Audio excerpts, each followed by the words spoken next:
Binuksan na ang kauna-unahang DOH Wellness Clinic sa mga mall na nag-aalok ng libreng mga gamot at konsultasyon.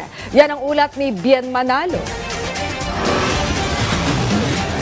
Libreng mga gamot at libreng konsultasyon, ilan lamang yan sa hatid ng unang wellness clinic ng Department of Health na binuksan ngayong araw sa Government Service Express ng isang mall sa Pasay City. Layo nitong mas ilapit ang dekalidad na serbisyong medikal sa ating mga kababayan, lalo tigit sa mga lubos na nangangailangan. Bagay na nakaangkla sa 8-point action agenda ng kagawaran sa pagkamit ng universal healthcare. Na dapat lahat ng Pilipino, saan man sila naroroon, ay dapat naabot ng kalusugan, including malls.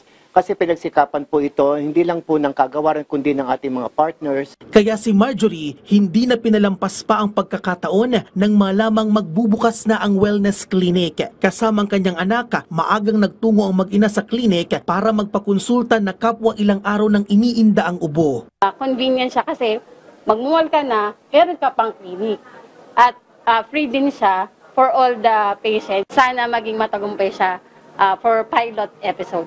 Kabilang sa mga serbisyong hatid ng bagong wellness clinic, ang general consultation, screening para sa hypertension at diabetes, visual acuity testing at mga libreng gamot. Ang magandang balita ay bukas ang clinic hindi lamang para sa mga residente ng Pasay kundi maging sa lahat ng mall goers.